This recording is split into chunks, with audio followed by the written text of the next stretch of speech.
غاندي كان يقول كلمة رائعة، يقول أنه تستطيع أن تحكم على أي شعب أو أي حضارة من النظر في تعاملهم مع الحيوانات. نشوف اليوم ايش يعني يجسد التعامل مع الحيوانات. حدائق الحيوانات، شفنا حديقة الحيوان في سنغافورة وقارناها بحديقتين حيوان موجودة في مدينتين رئيسيتين في العالم العربي، اثنين من أكبر المدن في العالم العربي. حديقة سنغافورة مدينة بكاملها فيها من الحيوانات ما لم أره من قبل، جابوها من كل العالم.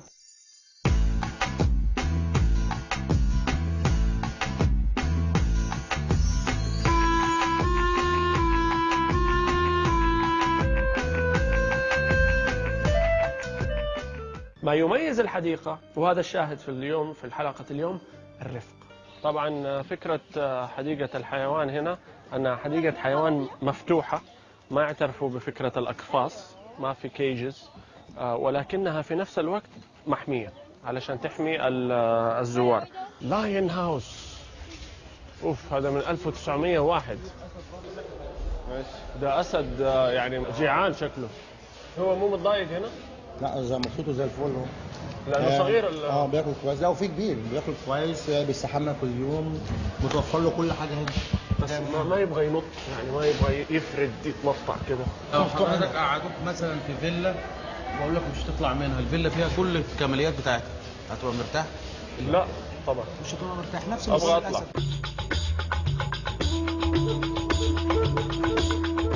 طبعا كله مدروس، يعني شوف عاملين المسافه هذه، دارسين انه الفهد ما يقدر ينط اكثر من هذه المسافه عشان يوصل هنا. كله محسوب وكله مدروس بعلم واتقان شكرا واحسان. Very simple. Let's feed the kid.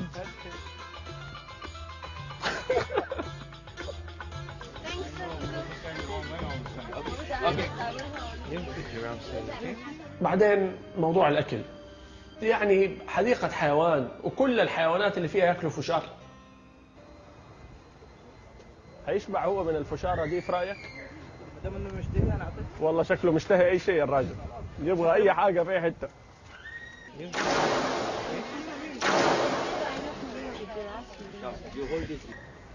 وبياكلها بذمة يعني، ما شاء الله عليه، ما شاء الله. ما في لحمة عندك شيء؟ بس ستيك كده، دجاج. سلام، هلا كيف الحال؟ ايش الاخبار؟ اكلت الفيل شيبس؟ اكلنا الدب. اكلت الدب ايش؟ فشار. فشار برضو؟ مسوي رجيم شكله. اكلته. تعال تعال، انت ايش اسمك؟ خالد. طيب ايش اكلت الدب؟ ايش اكلته؟ فشار. ما شاء الله، هذه الاكله هي الكبسه حقت الحديقه. طب نوعوا، المفروض يمنع اصلا، الله اعلم يعني. هل الفيل يناسبه الفشار؟ انا ما اعرف انا صحيا هل الفشار، يعني الاولاد ما ناكل اولادنا المفروض فشار كثير، لانه اكل ما هو من الاكل الصحي. فالحيوانات في حديقه الحيوان لو كل يوم عشرات الزوار بيجوا بياكلوها فشار وعايشه على الفشار، حرام. شوفوا لأي درجة من الوفاء وصلوا في التعامل مع الحيوانات. كان عندهم قرد، وقرد معهم من السبعينات، فمات القرد بعد السن، بعد ما خلف وجاب أولاد ومات. فإيش سووا؟ سوماتران أورانجيوتان أعطيت للحديقة هذه لما كان عمرها 11 سنة، سنة 1971. أكبر إنجاز لها لفصيلتها أنها she raised 5 children، ربت 5 أولاد و3 أحفاد، وكفلت يتيمين.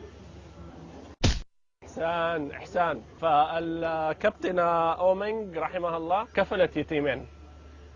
هنا قبر أومينغ، ويعني هنا زي يعتبر مكان للاحتفال بذكراها.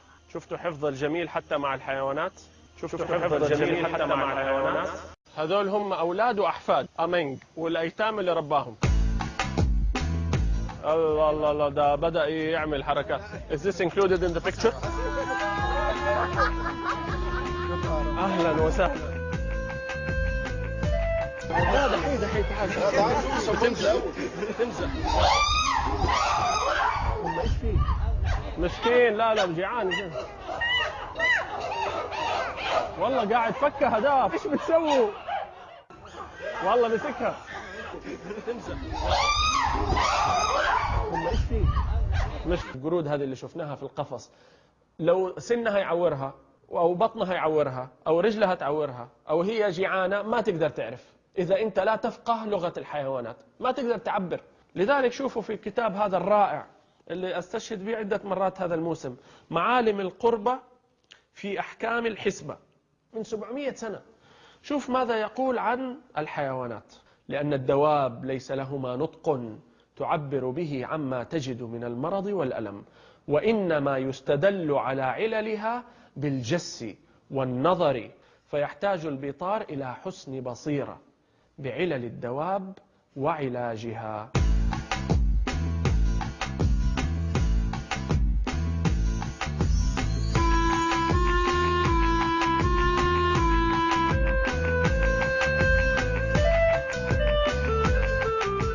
يعني شوف كيف المخ شغال. الزرافة طويلة بالتالي لازم يعملوا لها شيء عشان الواحد بني آدم يطلع لطولها، مو الأماكن الثانية اللي فيها زرافة تخلي الزرافة هي تنزل راسها، أنت تطلع للزرافة يا أخي. هذا من باب الرفق الحيوان حتى. Just wait. Hold the food here. Just here. Don't need to turn anywhere. Just there. هو عارف يعني No. إيه اسمه إيه ده؟ إيه اسمه؟ فوزي. اسمه إيه؟ فوزي. فوزي. انا اسمه سوري. بتأكل فوزي؟ اه. طب يلا أكل فوزي كمان مرة. إيش رأيكم في الحديقة؟ ناقصها كتير قوي. الزرافه مثلا ماتت بقى لها سنتين ثلاثه ما جابوش واحده. في حديقه حيوان في الدنيا فيهاش زرافه؟ ده اساسي، ده طول النهار هو بيحلم بالزرافه عشان يشوفها. طبعا. Okay, last one. Hong Kong. Nice place. Very hot. Okay. Thank you, sir. Thank you. How did you like it? Huh? Great. Oh, bats. باتمان. بياكلوا بالشقلوب دول. اللي ما يعرف باتمان أصله إيش؟ أصله الإخوان دول. في واحد جالس كان فشاف ده فقال لي ما أسوي كوميك مسلسل كرتوني على ده وأسوي واحد اسمه باتمان اللي هو رجل الإيش؟ الوطواط. فحتى التسلية والكرتونز اللي بنشوفها عند الغرب جاية من التأمل في مخلوقات الله. الله أكبر. تأليف أحمد بن الحسن بن الأحنف. طبعا هذا في طب الحيوانات والبيطرة. شوفوا المزج بسم الله الرحمن الرحيم الحمد لله وصلواته على نبيه. يعني شوف لما نبدأ بالصلاة على النبي في كتاب طب الحيوانات. هذه كانت يعني الآثار الحية لتعاليم الرسول عليه الصلاة والسلام متجسدة في كتب زي كده. يا سلام يا سلام على شوف حتى رسم. الله أكبر. شوف راسم ومشارح بالرسم أهو من 1000 سنة. وهذا كان وقتها ما في تصوير، يعني هذه الرسمة الله أعلم كم أخذته علشان يتقنها. أيوة آداب الفرح. تفسير آداب الفرح من الخيل ورياضتها. يعني حتى لما تبغى تسوي تفرح وتسوي سيلبريشن أو حفلة بالخيل وتستخدم الخيل في ذلك، فإن في ذلك آداب ينبغي أن تؤخذ في الاعتبار. يعني الشرح تصويري. يا سلام. دب تقريبا برضو الابيض شفته من كام سنه بيخبط دماغه في القفص فمليان دم، فبقول للراجل ايه، قال لي هو متعصب بظرف الاسر يعني او حاجه، ومفيش بقى الدب ابيض طبعا جاي من مناطق بارده محطوط هنا الدنيا حر طبعا مش موفرين له حياه طبيعيه، وطبعا سايبينه بيتفرجوا عليه، طبعا مساله لا مش حلوه. فاكرين الدب اللي شفناه هناك؟ فاكر الدب اللي كان عايش حياته كان شغال ويسبح وينزل حاطين له موسيقى ومدري ايش والناس تتفرج كذا.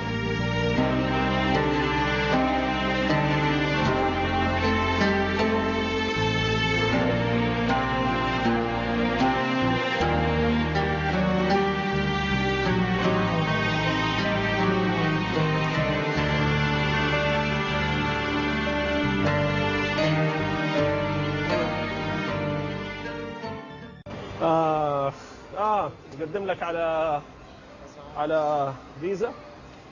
يقول لأنه الموضوع إذا أدى إلى إهلاك الدابة أو عطبها فيلزمه دفع دية ما انتقص من قيمتها من طريق الشرع ويعزره المحتسب. ابن بطوطة المشهور لما وصف في رحلة دمشق يقول: وفي دمشق أرض واسعة تعرف عند أبناء دمشق باسم المرج الأخضر، فقد كانت أرض وقف مخصصة للدواب المريضة أو المكسورة. إذا هذا حال الحيوانات كان زمان، ما بالكم بحال البشر؟ تخيلوا. وكانوا يصفوا الحي هذا حق أو الوقف حق القطط، وكانت تعيش فيه القطط السمان. سمان.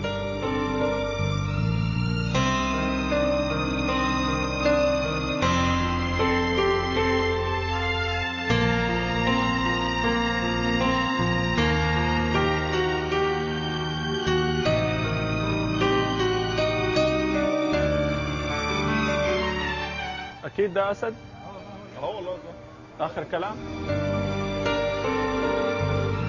حال الحيوانات في العالم العربي، هل بعض الناس حيقولوا ما هو أولوية؟ طيب ما هنختلف، خلينا نصلح البشر.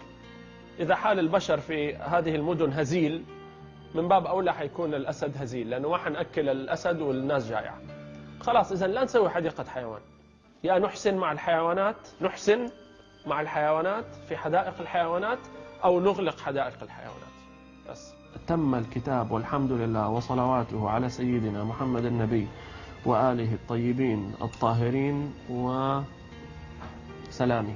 وقع الفراغ من نسخه بمدينة السلام بغداد، حماها الله تعالى. شوفوا بغداد إيش كانت بتطلع زمان، والقاهرة اللي احنا فيها إيش كانت تطلع زمان. الله يعيد العزة، الله يعيد العزة، والله الله يعيد العزة. العزة بالعلم، بإقرأ.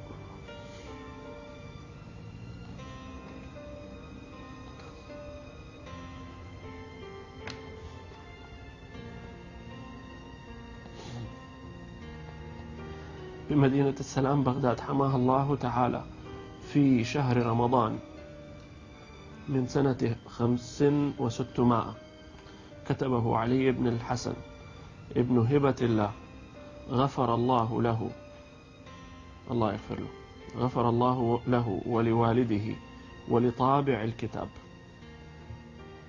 جميل والله. الله يعيد العزة، العزة بالعلم، بإقرأ.